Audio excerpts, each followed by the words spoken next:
안녕하십니까. 아이원 뉴스데스크의 김내호입니다. 2025년 10월의 아이원 뉴스데스크 시작하겠습니다. 지난 한 달간 호주 부동산 시장을 달군 3가지 주요 소식을 전해드립니다. 10월 1일부터 확대 시행된 5% 디파짓, LMI 면제, 첫집 보증제도, 호주준비은행 RBA의 기준금리 동결과 향후 통화정책 방향, 낮은 공실률이 이어지는 임대시장 상황입니다. 자세히 알아보겠습니다. 첫 번째 소식입니다. 10월 1일부로 첫집 보증제도가 대폭 확대 시행됐습니다. 핵심은 3가지입니다. 5% 디파짓만으로도 대출이 가능해졌고 일반적으로 부담되던 LMI, 즉 대출보험료가 면제됩니다. 또한 지역별 매입 가격 상한이 현실화되며 실제로 접근 가능한 매물 범위가 넓어졌습니다. 이 정책의 의미는 분명합니다.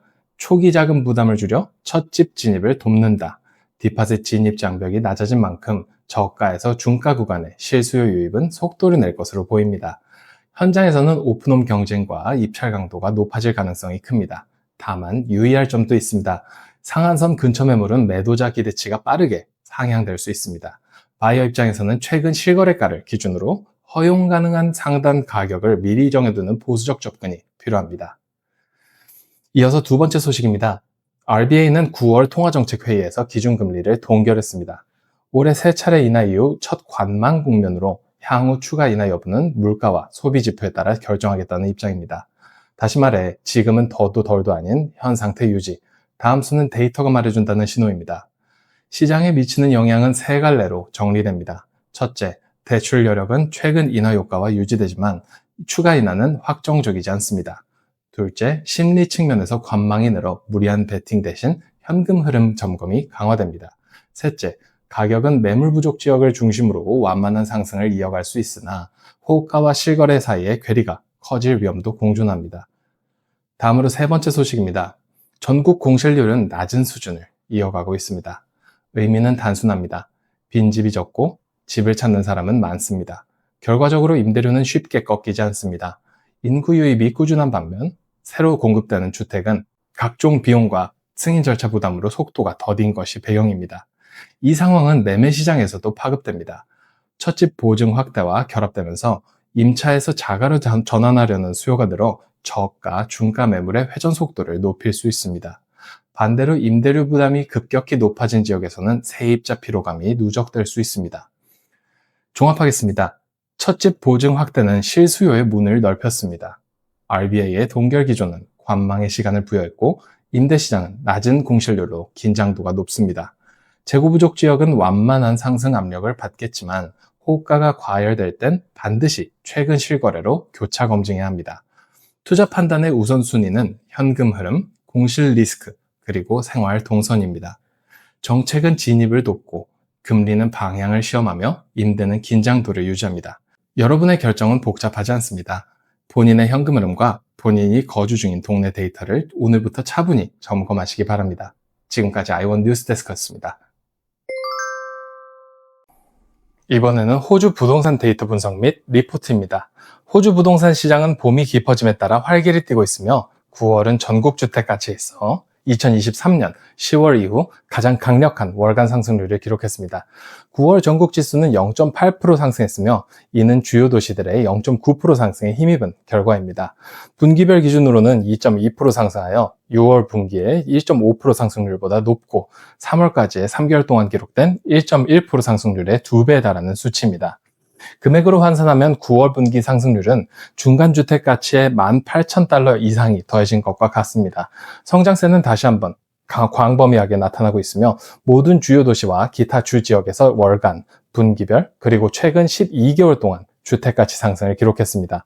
그럼에도 불구하고 성장 속도에 있어 일부 격차가 다시 나타나기 시작하고 있습니다.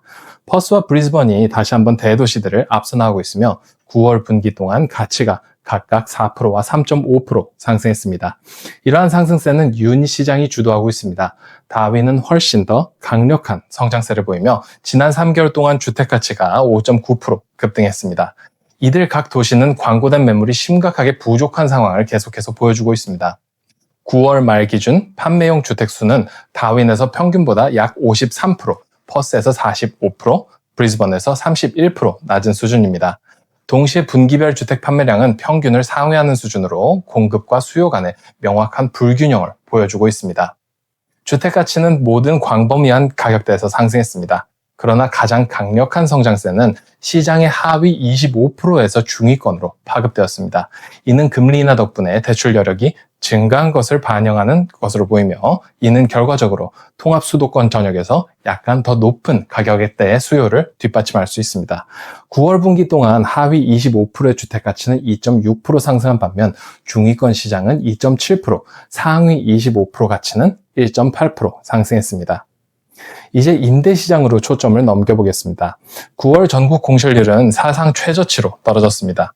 9월에 임대 가능한 호주 유닛은 1.2%, 주택은 1.7%에 불과한 것으로 추정됩니다. 임대 공실률의 새로운 하락 추세는 임대료 상승의 재가속화와 함께 나타났습니다. 현재 전국 임대 지수는 계절 조정치 기준으로 9월에 0.5% 상승하여 분기별 변동률이 1.4%에 달했습니다. 이는 작년 6월 이후 가장 높은 수치입니다. 물론 임차인들에게 나쁜 소식은 임대 매물이 계속해서 감소 추세에 있으며 9월에는 5년 평균보다 약 25% 낮은 수준을 기록했다는 점입니다. 이제 각 주요 도시의 상황을 살펴보겠습니다. 시드니의 주택 가치는 9월에 0.8% 상승하여 분기별 변동률이 2.1%에 달했습니다. 이는 2023년 10월 이후 3개월간 가장 높은 변동률입니다. 상승세는 지속적으로 유닛보다 주택에서 더 강하게 나타나 지난 12개월 동안 가치가 각각 4%와 0.3% 상승했습니다. 가격 상승은 주택 소유자에게는 좋은 소식이겠지만 주택 가치가 소득을 앞지르면서 주택 구매력 문제는 점점 더 심각해지고 있습니다. 가격은 극히 낮은 공급을 배경으로 상승하고 있습니다. 9월 말 광고된 판매용 주택수는 작년 동기 대비 11.8% 낮았고 이전 5년 평균보다 3% 낮은 수준이었습니다. 멜버른의 주택 가치는 9월에 0.5% 상승하며 8개월 연속 성장세를 기록했습니다. 이는 가치가 0.3% 상승했던 이전 2달보다 상승폭이 커진 것입니다. 지속적인 가치 상승에도 불구하고 멜버른의 주택 시장은 성장 스펙트럼에서 상대적으로 부진한 편에 속하며 9월에 0.9% 상승한 통합 수도권 기준치보다 성장 속도가 훨씬 낮습니다. 반면에 멜버른의 주택 가치는 다른 수도에 비해 상대적으로 저렴하며 9월 중간 주택 가치는 80만 5,880달러였습니다. 시드니와 멜버른의 가치 격차는 1999년 5월 이후 가장 크게 벌어졌습니다. 브리즈번의 주택 가치는 9월에 1.2% 상승하여 분기별 변동률이 3.5%에 달했습니다. 이는 작년 6월 이후 3개월간 가장 강력한 상승세입니다. 브리즈번의 유닛 시장이 상승세를 주도하고 있으며 9월 분기 동안 유닛 가치는 4.7%의 견고한 상승을 기록한 반면 주택 가치는 3.3% 상승했습니다. 유닛 부분의 더 강한 상승세는 낮은 공급을 반영하며 유닛 매물은 연중 이 시기에 5년 평균보다 45% 낮은 수준입니다. 이러한 견고한 성장의 이면에는 주택 구매력이 점점 더 악화되고 있다는 점이 있습니다. 중간 주택 가치는 5월 이후 100만 달러 이상을 유지하고 있으며 중간 유닛 가치는 4월 이후 70만 달러 이상을 유지하고 있습니다. 애들레이드의 주택 가치는 9월에 0.9% 상승하여 같은 달 0.9% 상승한 통합 수도권 기준치와 일치했습니다. 9월 수치로 인해 분기별 성장률은 2.5%에 달하며 이는 작년 11월 이후 가장 높은 3개월 변동률입니다. 도시 전역에 광고된 매물 수준은 극히 낮게 유지되고 있으며 연중 이 시기의 5년 평균보다 36%, 1년 전보다 15% 낮은 수준입니다.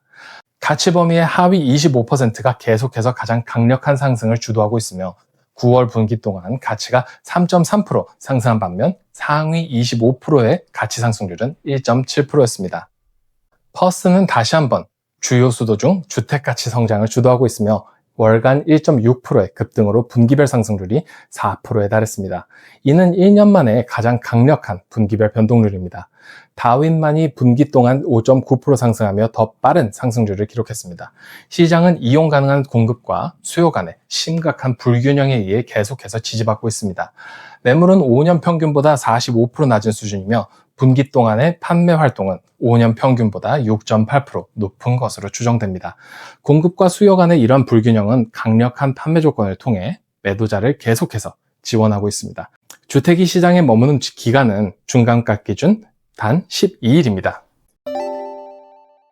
봄철 매매 시즌은 매도자가 확실히 주도권을 쥔 강력한 시장이 될 것으로 보입니다.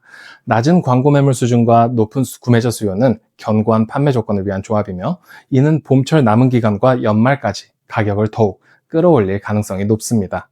기준금리의 75bp 인하는 주택시장 활동을 지원하는 데 핵심적인 역할을 했습니다. 10만 6천 달러의 중간 가구 소득을 기준으로 한 대출 여력은 2월 첫 금리 인하 이후 약 7% 증가했습니다. 그리고 낮은 금리는 고가의 구매 결정에 매우 중요한 소비자 심리를 끌어올리는 데 기여했습니다. 9월에 소폭 하락했지만 월간 소비자 심리 지수는 1년 전보다 12.8% 높으며 이러한 신뢰도 상승은 구매 활동 증가와 함께 나타났습니다. 실질 임금 성장은 심리와 저축에 긍정적인 영향을 미치고 있습니다. 연 1.3%의 물가 상승률, 조정 임금 성장률은 2020년 6월 이후 최고 수준이었으며 코로나 이전 10년 평균인 연 0.5%의 약 2.5배에 달합니다. 부채 상환 비용 감소와 함께 더 강력한 임금 성장은 구매 활동과 심리를 더욱 지원하는 데 도움이 될 것입니다. 견고한 고용 시장은 수요와 대출 여력을 지원하는 또 다른 요인입니다. 8월 실업률은 4.2%를 유지했으며 불안전 고용률은 5.7%로 1991년 이후 가장 낮은 수준이었습니다. 노동시장이 다소 완화될 것으로 예상되지만 낮은 실업률과 실질 소득 성장은 주택 수요와 가격 상승에 대한 지원을 더할 것입니다. 확대된 주택보증금 보증제도가 10월 1일부터 시행됨에 따라 최저 5%의 보증금만으로 그리고 주택담보대출보험 LMI에 추가 비용 없이 시장에 조기 진입할 기회는 예비 첫 주택 구매자들에게 인기가 있을 것으로 보입니다. 앞으로 몇 달 동안 새로운 가격 상한선 주변에 수요가 더 많이 집중될 것으로 예상됩니다. 확대된 상한선에 의해 최근에 구매 가능해진 좋은 위치의 주택 가치는 새로운 가격 상한선을 상당히 빠르게 넘어설 수 있습니다. 9월 말 기준으로 호주 교외 지역의 50%가 새로운 가격 상한선 이하의 중간주택 가치를 가졌으며 교외 지역의 93%가 새로운 가격 상한선 이하의 중간 유닛 가치를 지녔습니다. 주택시장 전망이 점점 긍정적으로 보이지만 성장률을 억제할 수 있는 몇 가지 역풍도 남아 있습니다. 악화된 주택 구매력은 가치 성장을 억제하는 가장 중요한 요인이라고 할 수 있습니다. 6월까지의 데이터를 기준으로 전국 중간주택 가치 대비 가구 소득 비율은 사상 최고치에서 벗어난 7.9배였으며 시드니는 9.6배에 달하는 높은 비율을 기록했습니다. 또한 8월 월간 물가 지표가 예상보다 높게 나오면서 인플레이션 경로에 대한 불확실성이 다시 부각되었으며 이는 추가적인 금리 인하의 시기와 규모를 늦출 수 있습니다. 봄철을 지나면서 주목해야 할 점은 많은 것으로 보입니다. 10월의 I Want News 데스크 여기서 마치겠습니다. 시청해주신 구독자 여러분 감사합니다.